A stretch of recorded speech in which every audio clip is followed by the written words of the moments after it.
भोपाल की गोविंदपुरा सीट से बीजेपी विधायक और मौजूदा उम्मीदवार कृष्णा गौर जी हमारे साथ हैं। कृष्णा जी, पिछले चुनाव में जनता ने आपको जिताकर विधानसभा भेजा था। इस बार पार्टी ने फिर से एक बार भरोसा जताया है, आपको टिकट दिया है। किस आधार पर आप जनता के बीच में दोबारा जा रही हैं और जाएंगी और अपनी बात कहेंगी कि दोबारा जनता भी आप पर भरोसा करे? देखिए, क्षेत्र की जनता जब अपना जनप्रतिनिधि चुनती है तो स्वाभाविक रूप से उसको बहुत सारी आशा, अपेक्षा और अभिलाषा होती है। और 5 वर्षों तक अगर उनके द्वारा चुना गया जनप्रतिनिधि उनकी अपेक्षाओं की कसौटी पर खरा उतरता है तो वो फिर से आशीर्वाद देती है। मुझे लगता है कि 2018 में जब मध्य प्रदेश में गोविंदपुरा विधानसभा क्षेत्र जो अपने आप में इस विधानसभा से मुझे अवसर मिला और एक पीढ़ी परिवर्तन हो रहा था, बाबूजी के बाद मुझे पार्टी ने मौका दिया था, तो लोगों को बहुत सारी शंका कुशंकाएं थी। लेकिन 5 वर्षों तक जिस समर्पण भाव के साथ हमने काम किया और जितना समय हमको काम करने के लिए मिला उसमें अपनी क्षमताओं से ज़्यादा करके दिखाया, तो लोगों के मन में जो हमारे प्रति जो भाव था, जिस भाव से उन्होंने हमको चुना था, उनको निश्चित रूप से उसकी पूर्ति हुई। और उन्होंने जो फीडबैक हमारी पार्टी के लगातार हुए सर्वे जो हुआ उसमें जो फीडबैक दिया, उसके आधार पर पार्टी ने एक बार फिर मुझे मौका दिया। 5 वर्ष मुझे काम करने के लिए मिले थे, लेकिन उसमें से मात्र 2 वर्ष ही हम काम कर पाए, क्योंकि 15 महीने की कांग्रेस की सरकार से संघर्ष करते हुए हमारे बीते। 2 वर्ष हमारे कोविड के संकट काल में बीते और वो हमारे उस समय प्राथमिकताएं दूसरी थी। उसके बाद जितना समय मिला उसमें नगर निगम चुनाव भी थे, हमको काम भी करना था। लेकिन जिस गति से हमने काम किया और माननीय मुख्यमंत्री श्री शिवराज सिंह जी चौहान जी के सहयोग से जो सौगातें हमने अपने क्षेत्र को दी, जन कल्याणकारी योजनाओं का लाभ अपने क्षेत्र में दिया, उससे जनता में बहुत बड़ी आशा हमारे प्रति जगी थी और लोगों को लगने लगा कि बाबूजी जिस प्रकार से इस क्षेत्र की सेवा करते थे, बिल्कुल हमारी दीदी भी वैसे ही सेवा कर रही है। तो एक अभी भी जब मैं लोगों के बीच में जा रही हूँ तो एक विश्वास और अपार जन समर्थन जो मुझे मिल रहा है, निश्चित रूप से वो इस बात का प्रमाण है कि लोगों ने मेरे काम को सराहा है। आपने बाबूजी का जिक्र बार बार किया। रिकॉर्ड उनका एक रहा, गोविंदपुरा सीट से 10 बार वो जीते हैं। एक लंबी सियासी पारी, मुख्यमंत्री रहे हैं, कई बार मंत्री रहे हैं। आप जब जनता के बीच जाती हैं तो आज के दौर में अब कैसे देखती है जनता, पुत्रवधू के तौर पर या कृष्णा गौर विधायक के तौर पर? क्योंकि आपकी अपनी भी अब एक पहचान होगी, आप मेयर भी रही हैं, आपने यहाँ भी काम करके दिखाया है भोपाल में। देखिए, बाबूजी का नाम तो मेरे साथ जीवन के आखिरी सांस तक जुड़ा रहेगा और वो सम्मान मुझे निश्चित रूप से बाबूजी के कारण ही मिलता है, क्योंकि मेरी पहचान अगर क्षेत्र में बनी है तो बाबूजी की वजह से बनी है। और बाबूजी ने गोविंदपुरा विधानसभा क्षेत्र को भौगोलिक दृष्टि से कभी विधानसभा नहीं माना, बल्कि अपना परिवार हमेशा मान के काम की सेवा किया है। तो मैंने उनको काम करते हुए देखा, मैंने उनके साथ काम किया, मुझे भी बहुत कुछ सीखने को मिला।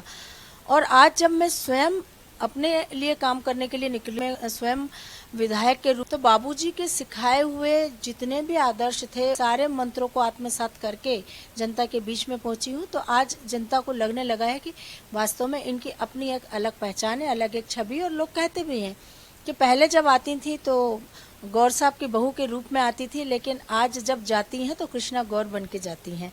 तो मुझे संतुष्टि इस बात की है कि लोगों का भरोसा मेरे ऊपर बहुत हुआ है और मैंने भी कोशिश यही की है कि तन मन और जीवन समर्पित करते हुए जनता के लिए जो सेवा, समर्पण के साथ सेवा की है और आखिरी दम तक सेवा करती रहूंगी, ये मेरा उनको हमेशा से विश्वास रहा है।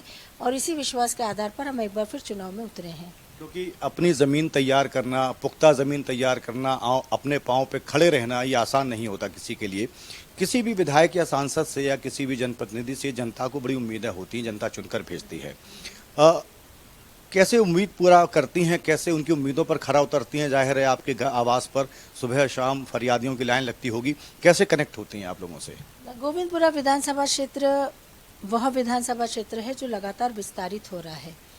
शहर के चारों तरफ जहां इसकी सीमाएं लगी हुई है और ये शहर लगातार बढ़ रहा है। होशंगाबाद रोड पर अगर हम देखें तो लगातार कॉलोनियों का डेवलपमेंट हो रहा है। वहाँ कॉलोनियाँ, नई कॉलोनियाँ बन रही है, उन कॉलोनियों में भी विकास की बहुत आवश्यकता है, क्योंकि कॉलोनाइजर्स और बिल्डर हम जानते हैं कि कितना काम करते हैं और चले जाते हैं। वहाँ विकास की आवश्यकता। अवधपुरी के इधर अगर हम जाए तो यहाँ बहुत कॉलोनियाँ बन रही हैं। अयोध्या बाईपास देखें तो वह डेवलप होता हुआ क्षेत्र है। भानपुर वाला क्षेत्र देखें तो वह एक बसा हुआ, सघन बसा हुआ क्षेत्र है, जहां कभी विकास कार्य कुछ भी नहीं थे, जो धीरे धीरे आज वहां पर लोगों को एक अच्छा जीवन हम दे पाए हैं। तो मुझे लगता है कि स्वाभाविक रूप से मेरे विधानसभा क्षेत्र में चारों तरफ विकास जो हमने किया है, चाहे प्राइवेट कॉलोनी हो, चाहे हाउसिंग बोर्ड की हो, बीडीए की हो, सघन बस्तियां हो, हर जगह विकास का प्रकाश कोने कोने तक पहुंचाने का काम हमने किया है। हमारी कोशिश ये थी कि कुछ बड़ी सौगातें भी हम अपने क्षेत्र को दें, जिनके लिए भी हमने माननीय मुख्यमंत्री जी के सहयोग से लगातार सौगातें दी। 100 बेड का एक हॉस्पिटल हमारे एक क्षेत्र की बहुत बड़ी आवश्यकता थी, वहाँ हमने 100 बेड का हॉस्पिटल शुरू करवाया। हमारे विधानसभा में बड़ी संख्या में मध्यम वर्गीय परिवार, निम्न वर्गीय परिवार, गरीब परिवार रहते हैं, उनके लिए सब सरकारी सीएम राइज स्कूल की आवश्यकता थी। मध्य प्रदेश का सबसे बड़ा 100 करोड़ का सीएम राइज स्कूल हमारे क्षेत्र को मिला। उसके साथ ही साथ शासकीय कॉलेज की दरकार गोविंदपुरा की जनता लंबे समय से कर रही थी। शासकीय महाविद्यालय बाबूजी के नाम पर हमने शुरू किया। पूरे मास्टर प्लान की सड़कों का जाल हमारे क्षेत्र में बिछा है, फ्लाईओवर का निर्माण हुआ, मेट्रो का नेटवर्क एम्स तक पहुंचा। तो मुझे लगता है कि चारों तरफ जिस प्रकार से विकास कार्य हुए हैं, उसके आधार पर जनता को भी ये समझ में आया कि वास्तव में भारतीय जनता पार्टी की सरकारें जब काम करती है तो विकास का पर्याय बनकर काम करती है, और इसीलिए भारतीय जनता पार्टी के जनप्रतिनिधि को चुनना चाहिए, क्योंकि वो समर्पित भाव से सेवा करते हैं। समर्पित भाव से सेवा करते हैं, ये आपका कहना है। फरियादी जब आते हैं आपसे मिलने, एप्लीकेशन लेके, कोई काम लेके, कई बार आउट ऑफ बॉक्स जाकर वो फरियाद करते हैं। आपके विधानसभा क्षेत्र के बाहर के लोग भी आते होंगे जो सीधे तौर पर आपका काम नहीं है, उसकी भी मांग करते होंगे कि आप मेरी मदद करें। कुछ ऐसा होता है कभी कि चाह कर भी आप मदद ना कर पाएं या ना कर पाई हों और अफसोस रह गया हो कि मैं इसकी मदद करना चाहती थी लेकिन मैं नहीं कर पाई? नहीं, 99.9% मेरी कोशिश होती है कि मैं मदद करूं, क्योंकि इस द्वार पर आने वाले किसी भी व्यक्ति से कभी मैं ये नहीं पूछती कि आप कौन सी विधानसभा से आए हैं। मुझे लगता है कि जब व्यक्ति परेशान होता है तभी वो किसी के पास बहुत आशा लेकर पहुंचता है। मैं ये ज़रूर उनसे पूछती हूँ कि आपको ये किसने बताया कि इनके पास चले जाएं। तो वो कहते हैं कि हमने आपके बारे में सुना था कि आप सबकी मदद करते हो, इसलिए हम आपके पास आए हैं। और उसके बाद उनकी समस्या सुनकर जो अपने स्तर से निराकरण हो सकता है मैं निराकरण करती हूँ। मुझे सबसे ज़्यादा खुशी इस बात की है, माननीय मुख्यमंत्री जी स्वेच्छानुदान की राशि से गरीबों को, ज़रूरतमंदों को इलाज के लिए पैसा देते हैं। सवेरे से मेरे निवास पर स्वेच्छानुदान की राशि के लिए चिट्ठी बनवाने वालों की लंबी भीड़ लगती है, और इतनी बड़ी संख्या में लोगों को स्वेच्छानुदान प्राप्त होता है क्योंकि उसके सारे मैसेज मेरे मोबाइल पर आते हैं। मेरे को लगता है भोपाल का कोई हॉस्पिटल नहीं होगा जहाँ स्वेच्छानुदान की राशि ना पहुँचती हो। तो ये बहुत बड़ी मदद गरीबों को, मध्यम वर्गीय परिवारों को जो इलाज के लिए मोटी राशि खर्च नहीं कर सकते, माननीय मुख्यमंत्री जी की ये मदद से हम बहुत सारे लोगों को सहायता दे सकते हैं। बहुत सारे बात होता है, कई बार होता है कि कुछ ऐसे मामले आते हैं जिस पर हम नहीं कर पाते हैं, जो कई तो पारिवारिक मामले आते हैं, पति पत्नी के झगड़े आते हैं हमारे पास, परिवार के झगड़े वाले भी आते हैं, और मेरी कोशिश होती है कि किसी का परिवार ना टूटे, किसी का घर ना उजड़े, और इसलिए मैं उसमें भी आउट ऑफ वे जाकर दोनों को बुलाकर बैठ के समझाकर उनका समझौता कराती हूँ। हालांकि काम मेरा नहीं है, पर मुझे लगता है कि अगर कोई आस लेकर मेरे पास आया है तो मुझे कोशिश करनी चाहिए कि उनके बीच का मामला सुलझ जाए और वो एक खुशहाल जिंदगी जी सके। आखिरी सवाल आपसे, आपने एक लंबी चौड़ी फहरिस्त गिनाई कि आपने क्या क्या काम किया इलाके के लिए। अगली बार यानी अब जनता अगर आपको चुनकर भेजती है तो अगले जो 5 साल होंगे बतौर विधायक, उसमें आप क्या काम करेंगे, या वो काम जो अधूरे रह गए हों या जो आप करना चाहती हों वो कौन से काम होंगे इलाके के लिए? और दूसरा एक सवाल कि क्या कृष्णा गौर को नए मंत्रिमंडल में बतौर मंत्री हम देखेंगे? देखिए, पहला सवाल आपका था कि ऐसे कौन से काम है जो आप करना चाहती है। निश्चित रूप से इंडिविजुअल नर्मदा जल का कनेक्शन हर घर तक पहुंचे, इसका ये हमारा संकल्प है, और इसके लिए हमारी प्रक्रिया बहुत तेजी से चल भी रही है। नगर निगम के चुनाव में माननीय मुख्यमंत्री जी ने ये घोषणा भी की थी और उस पर नगरीय प्रशासन विभाग काम कर रहा है, और बहुत जल्द इंडिविजुअल नर्मदा जल का कनेक्शन हम लोगों को घर घर तक पहुंचाएंगे। दूसरा मेरा इसी में एक और मेरा संकल्प था जिसे पूरा करना है, और वो चुनाव के बाद निश्चित पूरा करेंगे, क्योंकि उसकी DPR भी बन गई है, उसके टेंडर भी लग गए हैं।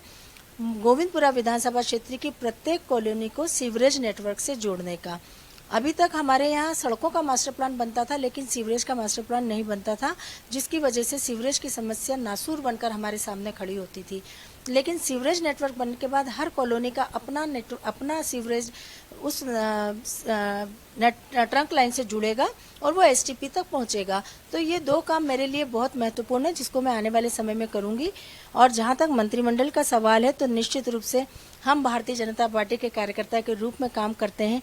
हमारे बारे में कोई भी फैसला हमारा संगठन, हमारा नेतृत्व लेता है, उसके बारे में हमको विचार करने या सोचने की भी आवश्यकता नहीं है। बहुत बहुत शुक्रिया आपका हमसे बात करने के लिए। तो कृष्णा गौड़ जी को आपने सुना, उनका ये कहना था कि हमारे यहाँ जो भी फरियादी आता है, मैं ये नहीं देखती कि वो हमारे क्षेत्र का है या बाहर से है, हर संभव मदद करने की वो कोशिश करती हैं, ऐसा उनका कहना है। और साथ ही उन्होंने ये कहा कि आने वाले दिनों में अगर दोबारा वो फिर से विधायक बनती हैं तो जो तमाम काम जो पेंडिंग हैं या जो करने हैं उन पर वो काम करेंगी और पहले की तरह और शिद्दत के साथ जनता के बीच रहकर काम करेंगी। कैमरामैन मधुर कंथोला के साथ राघवेंद्र द्विवेदी, भारत एक्सप्रेस, भोपाल।